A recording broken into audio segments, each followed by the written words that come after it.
Management company CFO Hiranand Sawlani.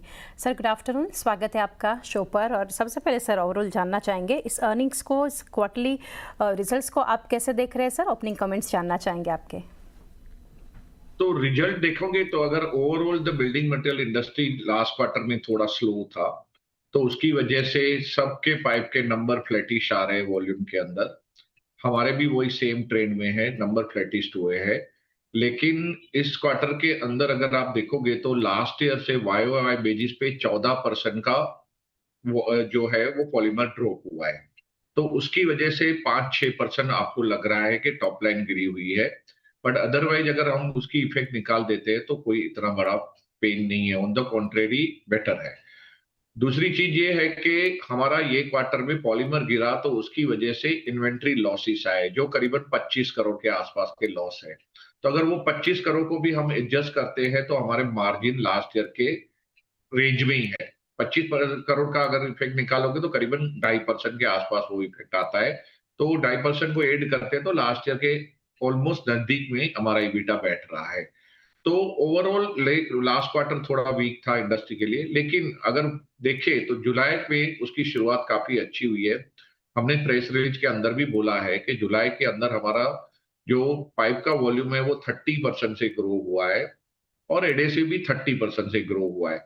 तो हमने जो ईयरली गाइडेंस दिया है कि हम मिनिमम डबल डिजिट ग्रोथ करेंगे वॉल्यूम के अंदर, वो हम अभी भी वो इनटेक है वो आराम से कर लेंगे फुल ईयर बेसिस पे, क्योंकि अभी बिजनेस पिकअप होना शुरू हुआ है। सेकेंडली हमारा बेस भी लास्ट ईयर का अभी लो हो जाएगा Q2 के बाद, तो वो भी बेस इफेक्ट भी हमको सपोर्ट करेगा। तो ओवरऑल वॉल्यूम तो अच्छा ही आएगा।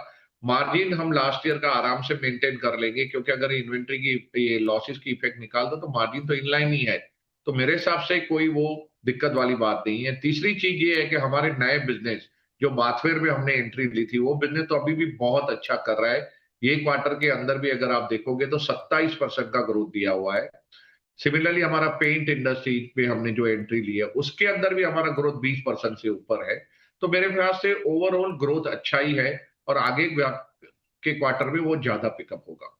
जी डेफिनेटली सर। वैसे तो काफ़ी डिटेल्स आपने शेयर की सर। यहाँ से समझना चाहेंगे पॉलीमर इंडस्ट्री में जो डिमांड एक वीक देख रहे, क्या रीज़न है सर इसके पीछे और कब तक एक पिकअप देख सकते हैं डिमांड में? दो रीजन है इसके पीछे मेनली। एक तो आप देखोगे तो गवर्नमेंट स्पेंडिंग कम हुआ है, तो बिकॉज ऑफ दैट वो जो गवर्नमेंट लेड डिमांड होती है वो थोड़ी कम हुई है। सेकेंडली ये साल है ना, बारिश भी काफी अर्ली शुरू हो गई है, तो because of that construction activity slow हो जाती है। तो उसकी वजह से ओवरऑल डिमांड सिनेरियो वीक है, जो मेरे ख्याल से एक तरह से अच्छा है, क्योंकि बारिश जब जब भी अच्छी होती है तो इंडियन इकोनॉमी के लिए बहुत अच्छा है, क्योंकि हमारी इकोनॉमी अभी भी काफी हद तक एग्रीकल्चर पे डिपेंडेंट है और बारिश पे डिपेंडेंट है। तो वो आगे के क्वार्टर में हेल्प करेगी। और जिस तरह से गवर्नमेंट ने स्टेप लिए हैं, उस तरह से लग रहा है कि आरबीआई ने इंटरेस्ट रेट कम किए तो हाउसिंग लोनें सस्ती हो रही है। गवर्नमेंट ने इनकम टैक्स में कंसेशन दिया है, तो सबके पास डिस्पोजेबल इनकम भी कम हो जाएगा। तो ये सब चीजें हाउसिंग को आगे जाके सपोर्ट करेगी और उसकी वजह से आगे डिमांड भी पिकअप आ जाएगी।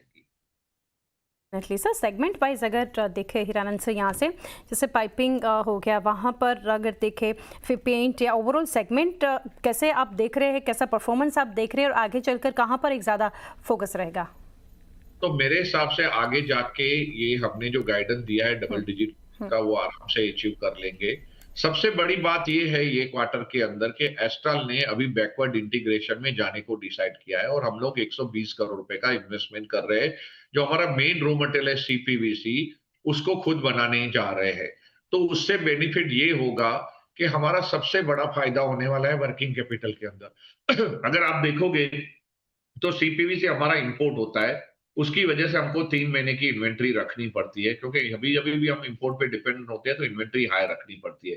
तो 3 महीने की इन्वेंट्री में जो सेविंग हो रहा है, इक्विवेलेंट इसके नजदीक ही हमारे प्लांट की कॉस्ट आ रही है, जो हम लोग इन्वेस्टमेंट करने जा रहे हैं 120 करोड़ रुपए।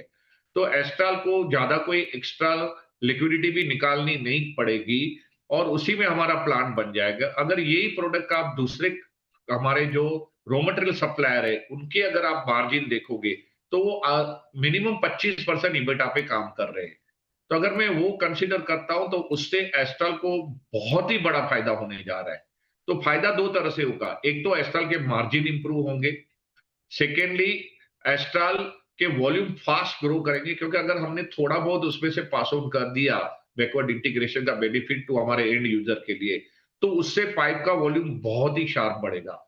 तो हमको लग रहा है कि ये जो डिसीजन है आगे जाके गेम चेंजर होगा और आगे जाके एस्ट्रल के लिए लॉन्ग टर्म सस्टेनेबिलिटी देगा और लॉन्ग टर्म मार्जिन को भी प्रोटेक्शन देगा। तो ये सबसे बड़ी बात है ये क्वार्टर की।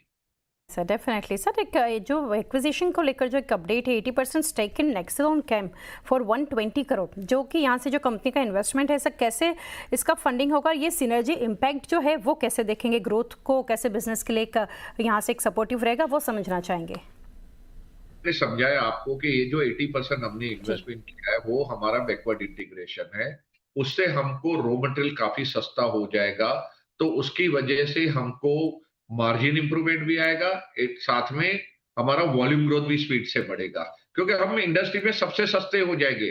हमारी जो कॉस्टिंग होने वाली है रॉ मटेरियल की, आज की तारीख में इंडस्ट्री में एक भी प्लेयर नहीं है कि जिसकी रॉ मटेरियल की कॉस्ट इतनी आ रही है, तो वो सबसे बड़ा बेनिफिट हमको होने जा रहा है। लेकिन उसके लिए 1 साल वेट होगा करना पड़ेगा, क्योंकि नेक्स्ट ईयर में हम Q2 के अंदर इसको कमीशन कर रहे हैं, तो उसके बाद ये चीज आपको नंबर में दिखना शुरू हो जाएगी। रहा सवाल फंडिंग का, तो फंडिंग के लिए तो एस्ट्रल को पैसे की जरूरत नहीं है, एस्ट्रल खुद ही 450-500 करोड़ की कैश पे हमेशा बैठा रहता है, तो उसमें से आराम से इन्वेस्टमेंट हो जाएगा और फिर ऊपर से हमारा नया कैश फ्लो भी जनरेट हो रहा है, क्योंकि जिस तरह से कंपनी ग्रो कर रही है तो हम 1000-1200 करोड़ का तो कैश फ्लो भी जनरेट करते रहते हैं, तो वो भी हमको बेनिफिट देता ही रहेगा। तो मेरे ख्याल से फंडिंग की कोई भी रिक्वायरमेंट एस्ट्रल को नजदीक के भविष्य में नहीं आने वाली है। जी जी डेफिनेटली, हिरानंद से काफ़ी डिटेल्स हमारे साथ नंबर्स को लेकर, एक्विजिशन को लेकर आपने शेयर की। Sir best wishes for coming quarters and thank you for connecting. Thank you.